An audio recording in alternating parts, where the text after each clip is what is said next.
Out there, lurking in the vastness of space, are planets so strange that even science fiction could not have imagined them.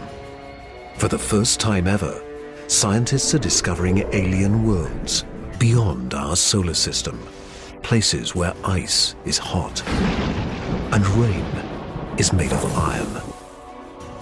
They're uncharted, unearthly, and unpredictable.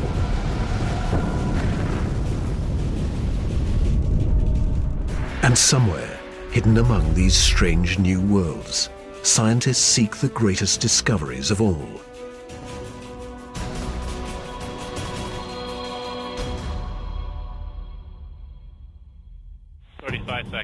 Hydraulics go. Storage tank press closed. Closed. Storage March the tank 6th, open. 2009. 2 seconds. Later, GN2 pressure go. Go. This Delta II rocket is going through its final pre-flight 71.3. check. 71.3. Prop 1. Engine start, 1-0, and liftoff. It is the start of an extraordinarily ambitious mission.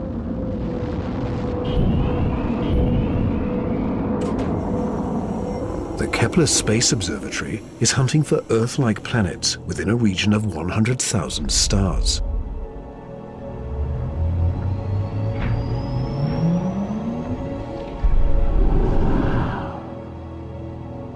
It is the culmination of a journey that began more than a decade ago, with one of the most profound scientific discoveries ever made.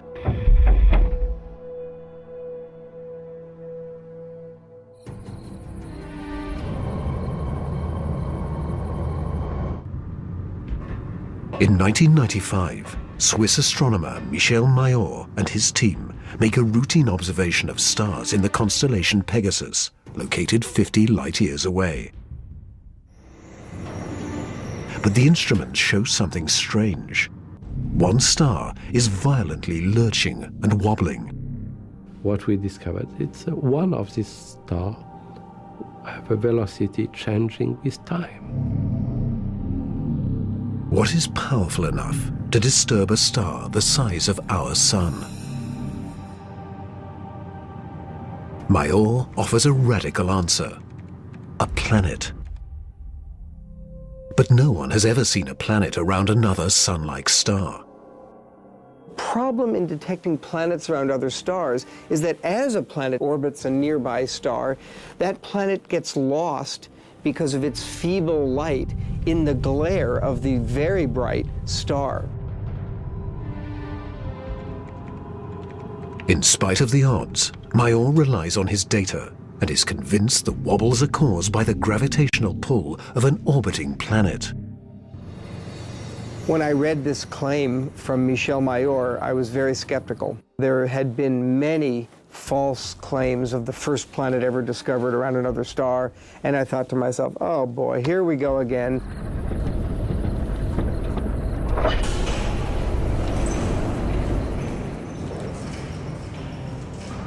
So I decided to observe the star on 4 consecutive nights. And stunningly, the star was shown to wobble exactly as Michel Mayor had said. Michel Mayor and his teammate Didier Queloz announced their discovery. It rocks the scientific community. They had found for the first time reproducible, confirmable evidence of the existence of a planet around a sun-like star.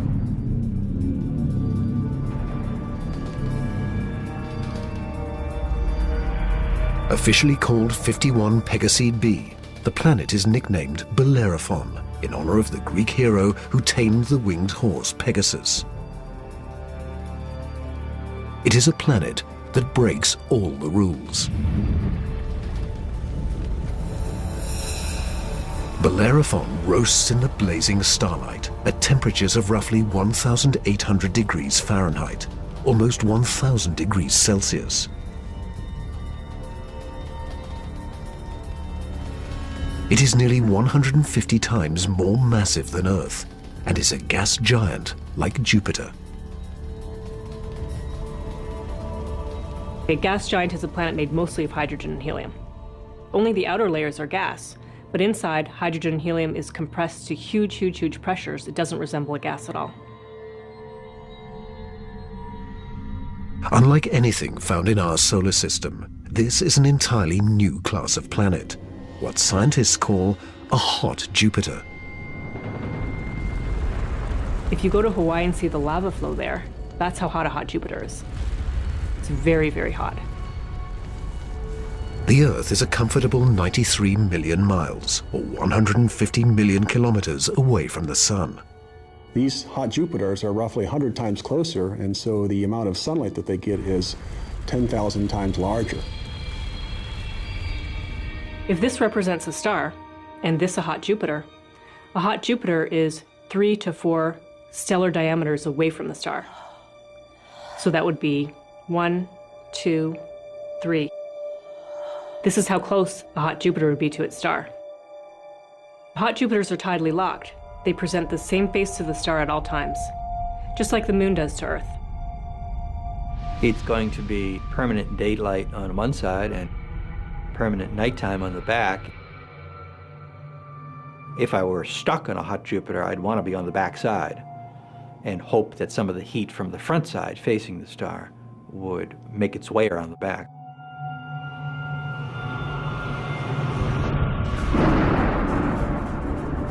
The variations in temperature make Bellerophon's atmosphere extremely windy. As the air is cooked by the star, it rises. Cooler air rushes downward to replace it, just as it does on Earth. The wind howls at thousands of kilometers per hour, far beyond anything we could ever withstand. The heat blast guarantees water vapor cannot exist, but that doesn't mean there is no rain. It's far too hot for water liquid clouds to form here, but instead these clouds would be made out of iron. Iron vapor can exist at much higher temperatures than water. And because of that, things could get a little messy. You better have an umbrella that's pretty sturdy, because the iron is going to start coating your umbrella very rapidly and making it extremely heavy and just crush that umbrella.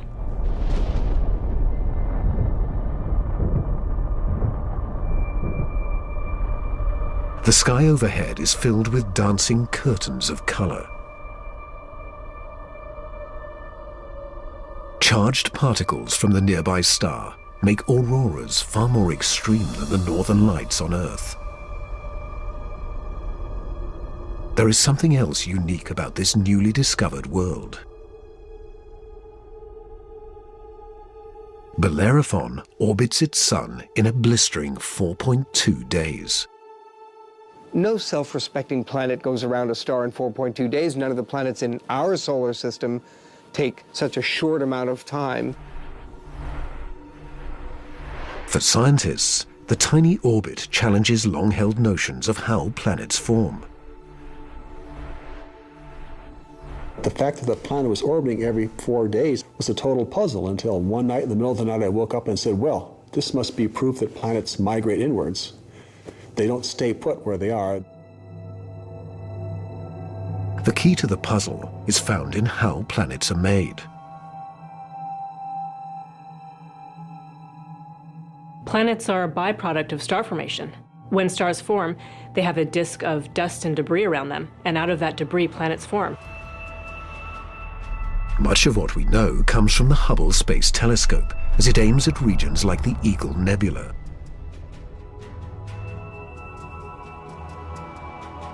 This interstellar cloud is studded with collapsing disks of dust and gas.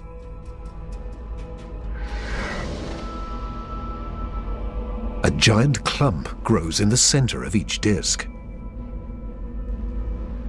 Temperatures reach a searing 10 million degrees Celsius. The same nuclear fusion that powers our sun is unleashed.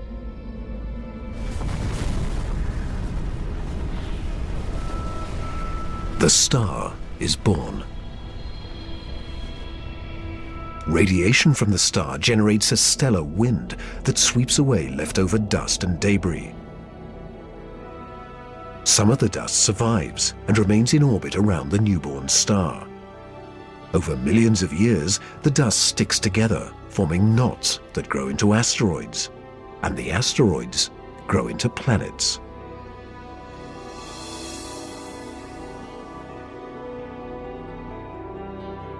These planets migrate through the disk until they find a stable orbit. This is why Bellerophon is so close to its parent star.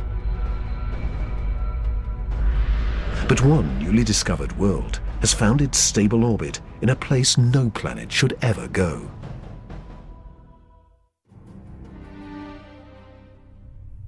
In 2001. The Hubble Space Telescope is directed to an obscure star some 150 light-years away from Earth, in the constellation of Pegasus. This is the same region where Bellerophon was found 6 years earlier.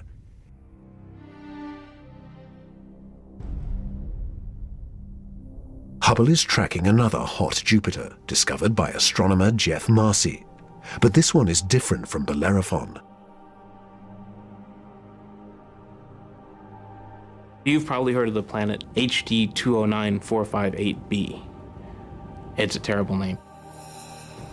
A terrible name for a terrible place.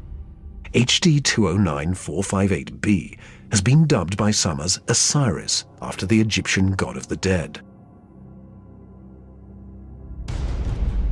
Osiris is over 200 times more massive than Earth. It has migrated perilously close to its sun. At a mere 4 million miles, or almost 6.5 million kilometers from the blazing solar surface, Osiris broils in a planetary hell. The average daily temperature on Osiris is over 1,000 degrees Celsius. Forget global warming. This is global frying, and it causes Osiris to lose an estimated 500,000 metric tons of air every second. There's a leak of gas, a steady stream of hydrogen and helium, and that's making a big, huge cloud all around the planet. Its atmosphere is bleeding into space. Scientists speculate that a colossal trail of gas spirals behind the planet for thousands of kilometers.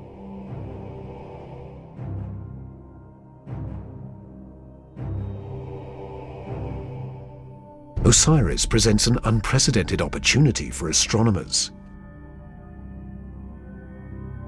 Using Hubble, they analyze the alien planet's bloated atmosphere. This is the absolutely first time where we could tell what is the composition of the atmosphere of an extrasolar planet.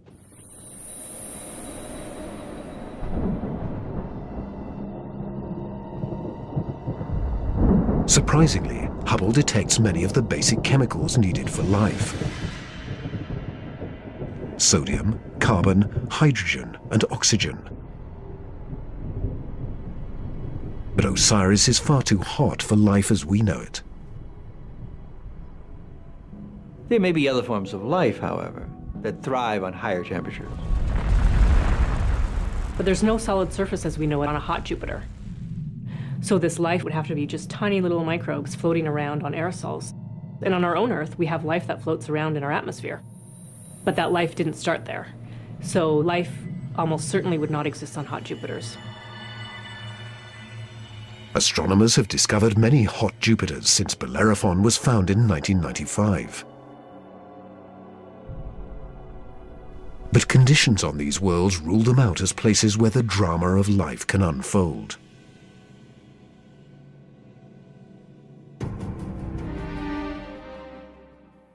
However, one of these gas giants is a planet that teases the rules of evolution.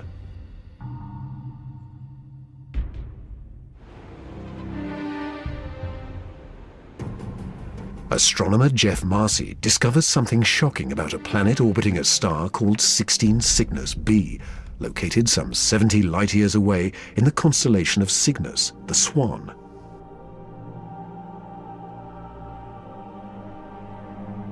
The planet was clearly in an elongated orbit, bringing the planet close to and then far from the host star.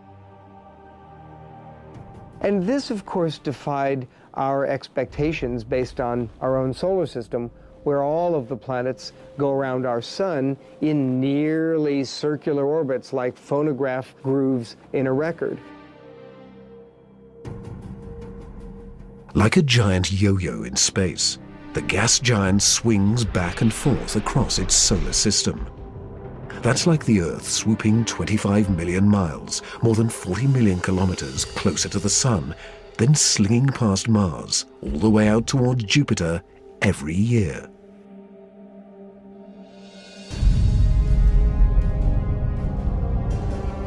And like all of the gas giants in our solar system, this yo-yo planet probably has an entourage of moons. Marcy speculates that one of these moons could be similar to Earth. And here's where the interesting story begins. Imagine a rocky moon with lakes, oceans, maybe streams and waterfalls on the surface. The moon orbiting its planet, the two of them orbiting the host star. Unlike the airless moon that circles the Earth, this moon is a world with extreme seasons. On Earth, the seasons are caused by the tilt of our planet. Here, they're caused by the elongated orbit.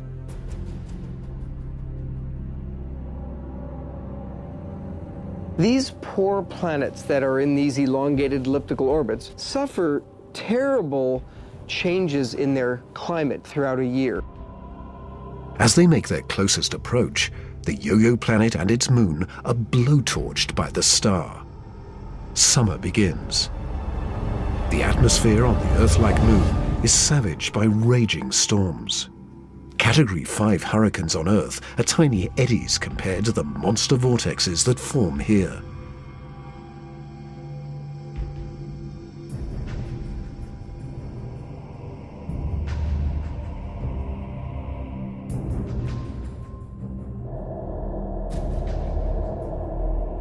The clouds thicken as the water evaporates. Temperatures rise dramatically. Any water or gases would heat up, and indeed the oceans would boil into steam, so you'd end up with a big steam bath. During the peak of the summer, the entire moon is smothered in temperatures of more than 400 degrees Celsius. This is the closest approach to the star. During its 26-month orbit, the summer season is barely 2 months long. But what a season!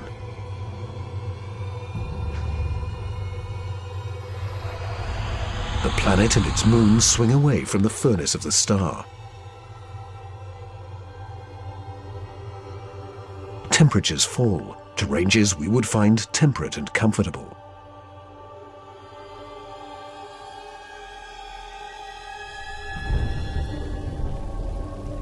With the coming of autumn, the rains return to the parched and roasted moon. Dry ocean basins are replenished, and the seas arise to form new shorelines.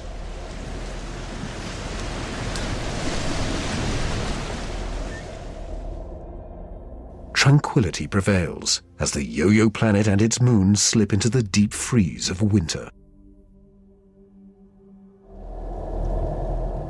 Now over 200 million miles, more than 320 million kilometers from the star, the daytime sky is dark. Temperatures hover around minus 160 degrees Celsius. The oceans freeze, and the polar ice caps expand across the moon's surface into a globe-girdling sheet of ice many kilometers thick. Winters are long, lasting 17 months.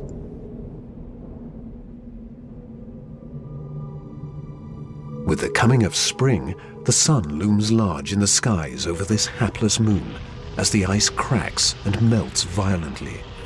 Huge icebergs carve into a stormy and fast-rising ocean.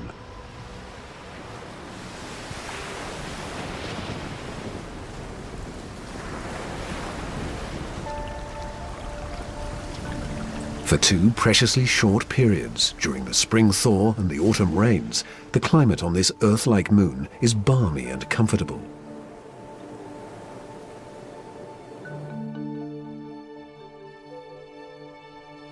At a distance of 93 million miles, or 150 million kilometers from the star, roughly the same distance as Earth from the Sun, the elliptical orbit of this planet and its moon crosses an area around the star some scientists call the Goldilocks zone. The conditions here are just right for life. If you're too close to the star, then it's too hot. If you're too far away, then it's going to be too cold and everything's going to be icy. But then if you're right in the middle, it's just right. Every star has a Goldilocks zone. Where that zone is depends on the size and temperature of the star. In our solar system, Venus marks the inner boundary and Mars the outer boundary. Earth and its abundance of life is right in the middle. The Yo-Yo planet passes through the Goldilocks zone twice a year, for 3.5 months during the spring as it races inbound, and again in the autumn for 3.5 months as it hurtles back into the colder reaches of space. Could life survive the conditions outside the Goldilocks zone?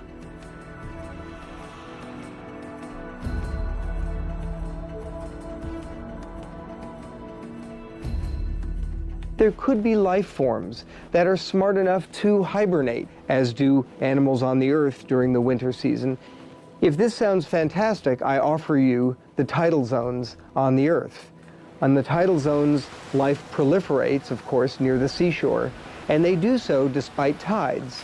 The water coming in, covering many of the life forms, the water going out at low tide, and yet those species survive perfectly well. The strange cycle of the Yo-Yo planet's orbit creates fleeting conditions suitable for life, but also for death.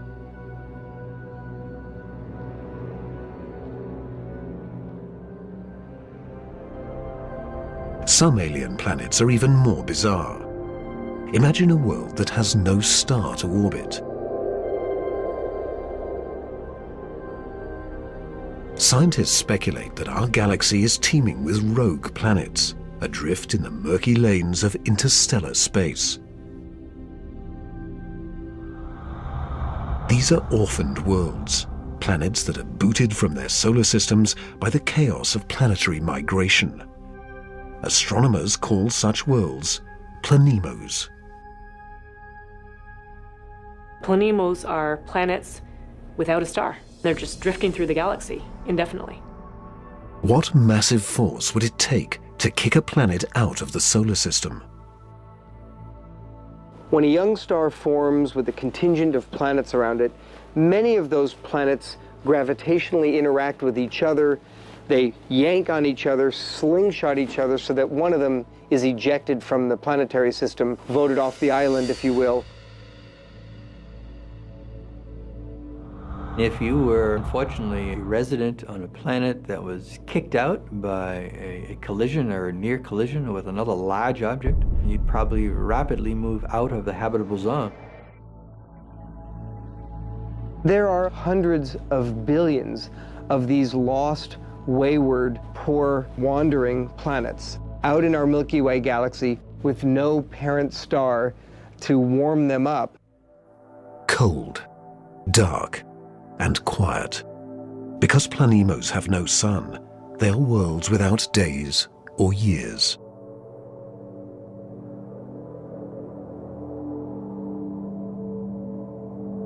They keep vigil through an eternal night.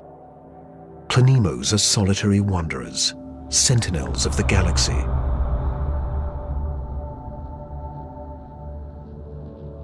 But just because it's out there drifting in space doesn't mean a planemo is dead. If the planemo is a rocky world, it could well have life on it. A small rocky planemo without an atmosphere will slumber in extreme cold, far colder than the coldest winter's day at our own South Pole.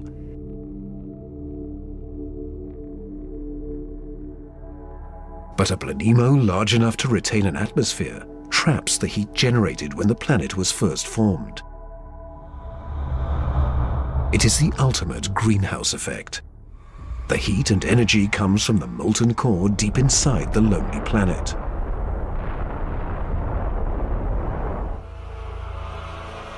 If the Planemo is a gas giant like Jupiter, it may have a system of moons. The gravitational pull between the Planemo and its moons creates friction, causing the interior of the moons to stay warm. These moons could also have life on them, in the same way that Jupiter's moon Io has volcanoes and has a lot of heat energy being generated by interactions with Jupiter and the other moons. If anything lives here, it will be single-cell organisms like common bacteria found on Earth, not complex life forms. Without a sun to provide photosynthesis, these tiny organisms derive their energy from the chemistry in the soil of the Planemo or its moon.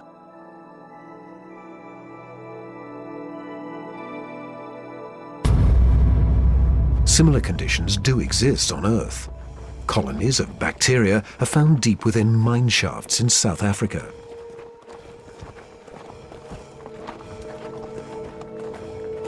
They have no access to oxygen or light and survive entirely on the chemicals they make from the surrounding dirt. Their metabolisms are extremely slow, and they reproduce only once every 1,000 years. If life dwells on a sunless Planemo, it could be organisms like these, marooned when their planet was young.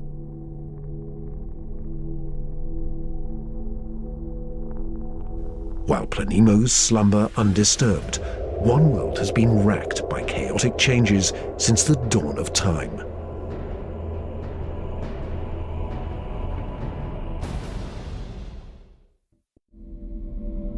In 2003, astronomers confirmed the existence of a relic from the dawn of time in the constellation of Scorpius. Most planets found outside of our solar system are located in the main disk of our galaxy.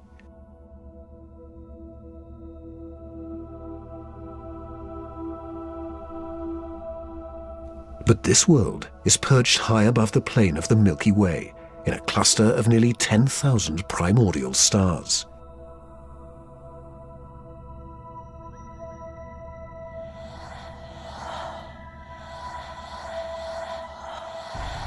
The planet B1620-26 is better known by its unofficial nickname, the Methuselah planet, after the oldest person in the Bible.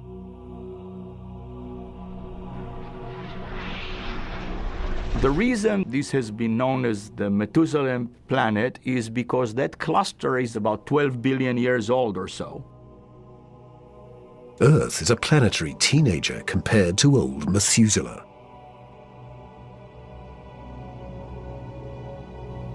Roughly 8 billion years before the Earth is formed, Methuselah is a young gas giant, perhaps with raging tempests and an entourage of moons.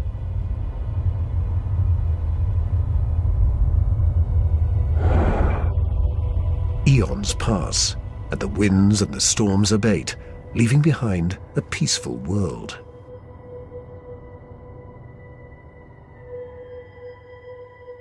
Suddenly, two stars loom in the sky. These are the burned-out cores of long-dead stars haunting the cluster. In the very dense environment of a globular cluster, you have lots of stellar collisions, near collisions, systems in which one star is kicked out and another one kicks in.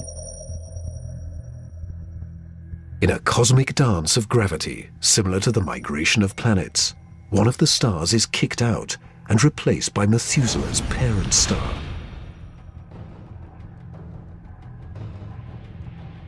Methuselah is now a planet with two suns. Every day has two dawns and two sunsets. Every cloud and every object casts two shadows. Over time, the original parent star begins to expand, a sign that the star is dying.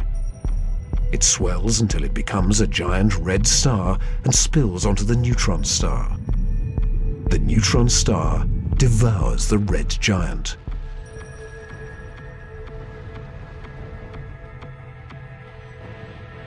Today, Methuselah is a world imprisoned by the skeletons of two dead stars, the stripped core of the red giant and its companion, the pulsing neutron star.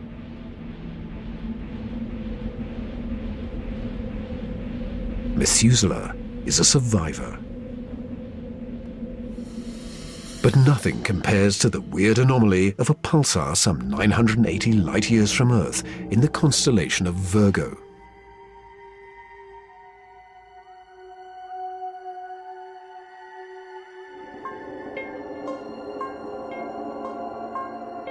From afar, a pulsar looks like a blinking light, but up close, pulsars machine gun their surroundings with deadly radiation. They are no place for planets. Yet something interferes with the precision of this pulsar. One explanation is that the anomaly is caused by a planet. But many astronomers are skeptical that planets orbiting a pulsar can exist.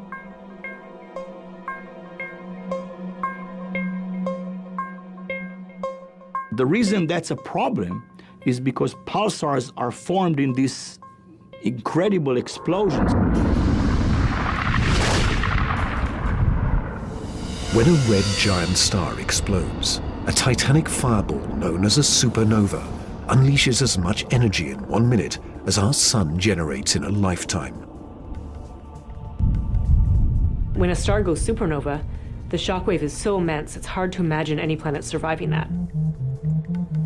When the cosmic dust clears, all that remains is the crushed core of the red giant, pulsing in the heart of an expanding debris field.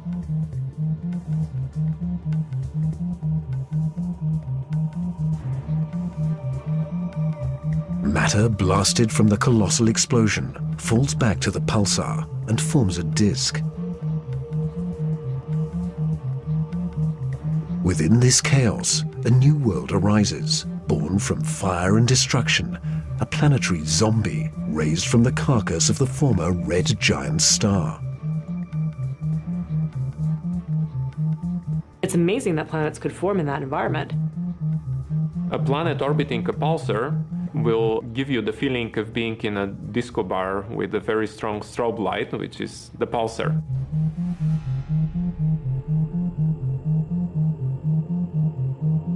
Radiation from this stellar beast breaks down the organic molecules needed for life. The pulsar has these very strong magnetic fields that are being spun around as the star is rotating quickly, and it's picking up any material, electrons, protons, and speeding them up and slinging them out at high speed. So it's like a solar wind with a vengeance.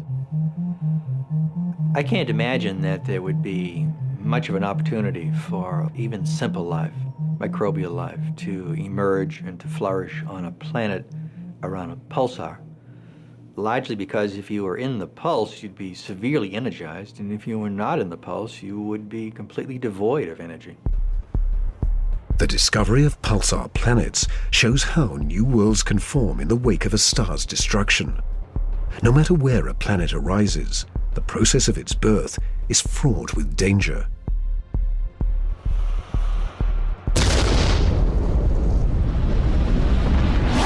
Sometimes the violence is so great, the end of the world comes before the beginning.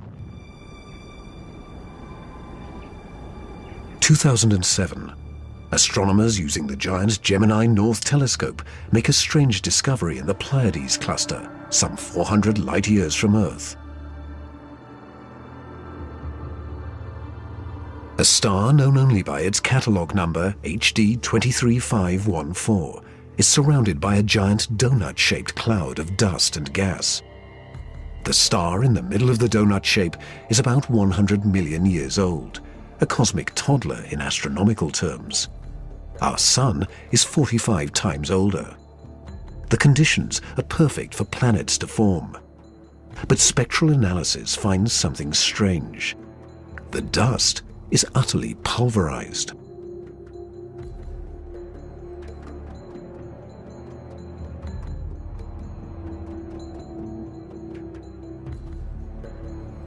Typically, a newborn star is surrounded by fledgling planets.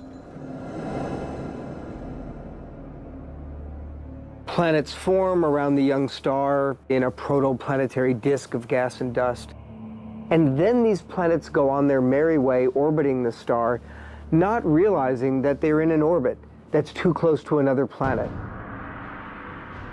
Billions of years ago, two primordial planets orbiting HD 23514 are spinning towards doom. As the two worlds close in, tidal forces torque each planet from spherical to egg-shaped.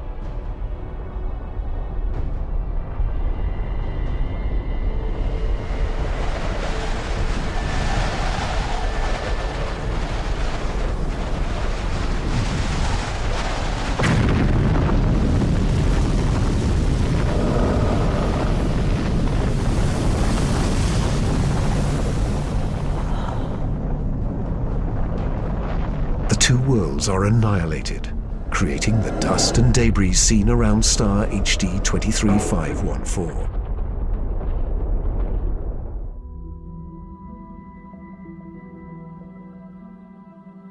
There is a new planet out there, a planet we were not aware of existing before. It is not just one planet, it is a new type of planet, Earth on steroids. I like to call them super-Earths. They're just like the Earth, except bigger, up to about 10 times the mass of the Earth. One family that the super-Earths resemble just like our own Earth, continents, oceans. Some of them may be very dry, like Mars. And then another family that we call water worlds or ocean planets that are completely covered with water. Welcome to Gliese 581c.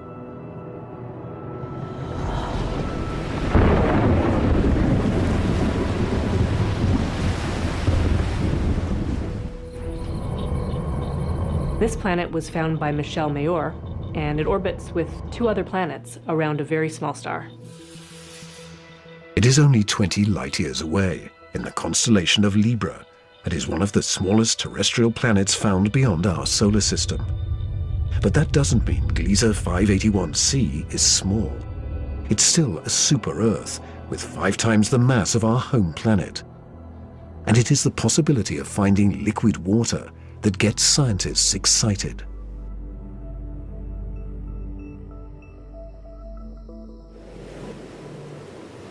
An ocean planet feels like being in the middle of the Pacific Ocean, with no land in sight, just water, puffy white clouds, and blue sky above you. The winds on the ocean world are going to be similar to that of the Earth, so it will be a very good place to sail.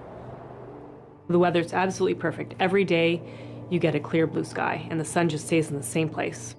Now, how's that for weather prediction? No land anywhere, even far beneath the surface. When you have a large amount of water, then at the bottom of an ocean, you will form very high pressure in excess of 1 million atmospheres. And that pressure will compress the liquid water, that is the ocean, into a state which we call ice 7.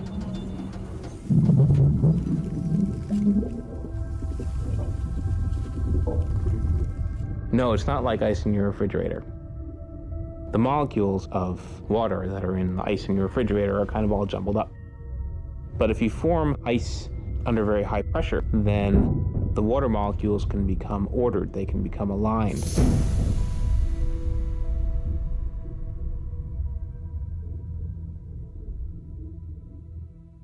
I can show you a crystal that is a very good analog to ice 7.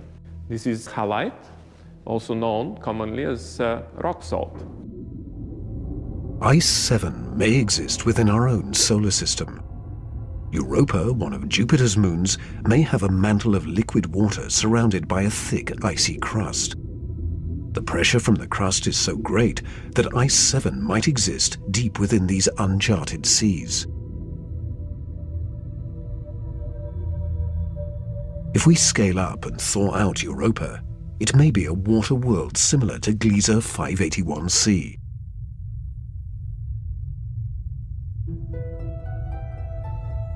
One could imagine that life could emerge on a water world. After all, water is essential to life on Earth. Everywhere on Earth where there is water, there is life. You cannot find a sterile drop of water on Earth unless you put it in the microwave yourself. On this water world, there could be bacteria or any kind of life in the ocean itself.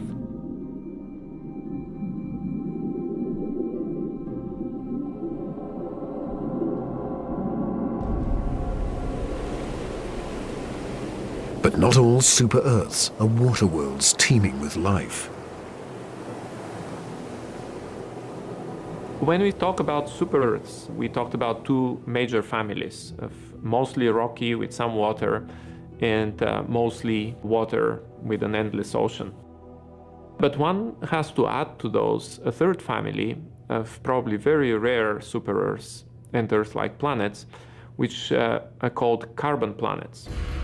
A carbon planet is unlike anything we've ever seen anywhere. A place with an alien chemistry, but loaded with very earthly treasures.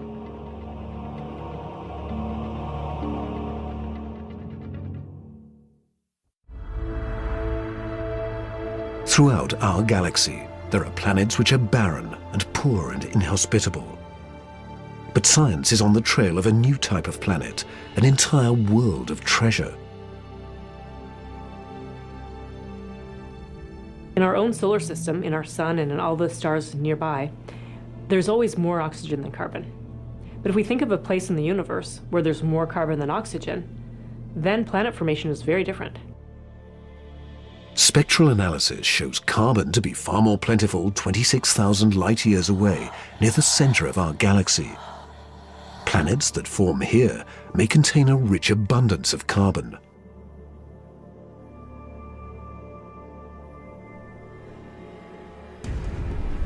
The morning sky on a carbon world would be anything but crystal clear and blue. I'm picturing a yellow haze with black clouds of soot.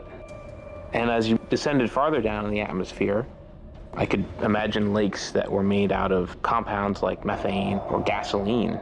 I'm picturing these bubbling, foul-smelling pits of black ooze, like an oil well.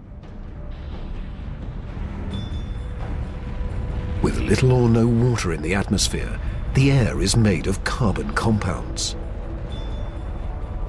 Methane, butane, pentane, benzene, all these different kinds of carbon compounds that separate out when you refine gasoline. One day it might be raining benzene. The next day it might be raining butane. As alien as carbon planets might seem, the air quality could be familiar to some. The air in a very benzene-rich planet will resemble that of LA. A lot of smog particles that unfortunately we are quite used to from the exhaust of cars. Despite the pollution, carbon planets could come with a sparkling upside. You might see diamond because the planet may have substantial quantities of pure carbon that it's formed out of. And pure carbon, when you compress it, tends to form into diamond. The secrets of exotic planets like these are waiting to be discovered all across the galaxy. But astronomers won't be satisfied until they find the Holy Grail, a planet like our own, one that sustains life, the next Earth.